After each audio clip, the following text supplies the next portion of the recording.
Kedua syarat pegat maulud bak tempat pubut maulud bekna but maksiat menyona but maksiat batu maulud mantap gampung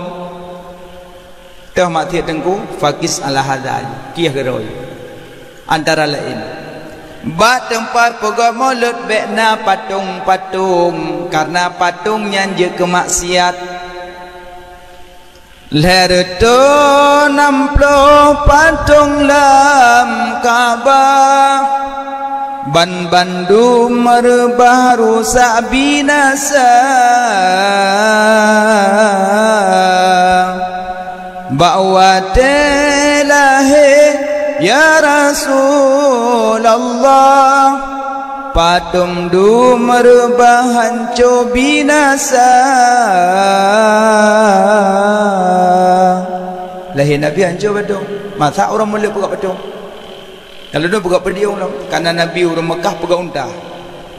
dia dakwah culok tungku lah unta jok dalam mi pegang tungku segagon tarik dalam nyahi unta bek pegang patung bak tempat mulut apalagi rumah yang nana patung hantam malaikat rumah na ase rumah na patung hantam malaikat malaikat rahmat malimau dah mau bentengnya pada saya dua bos selamat bermalimut Tuhan malimut tak demong yang ada demong malaikat rahmat yang kecil yang nana patung rumah pindah lebih-lebih yang darah-darah ada yang kepu patung ya kepu boneka ne teman bobok punya pula teman bobok dengan cukai ya mak win tak bobok nama manfaat tak bobok boneka ada cum-cum yang nak cibaduk makanya boneka yang nalang kama pindah pengkulung itu mau celeng manok maunya celeng manok kuhi manok dumpu-dumpu aki-aki nah nyan baru jitna celeng manok nyan di rumah maunya manok asli nyak be ude putar pindah mengabe ude putar pindah tak kau haki ude manok kau ada kuah dan ku maunya celeng manok tak kau ada kuah jual peng be kau ada kuah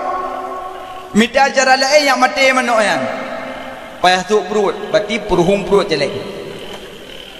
dah peruhung perut dah beropeng berarti tengku lagi tan celeng je punya lagi tan celeng blow celeng perut kunci macam bek blow celeng yang hi manok karena hanya nak patung lah rumah yang kekem patung tak tega mega hai tak tega pasti mega tengku dapat nak yang tega nak mega ya makanya hanjutna patung ngasih lah rumah hantar malaikat maka jid tempat mulut bena patung dah masih lam urung pajuh bu mulut bek sapat inang ngagam punya sapat inang ngagam batil mulut kampok-pok nan pajuh mulut nak tukang boiti abi boiti mentukau rinang hanjut sapat-sapat maka dipisahkan ya pisahkan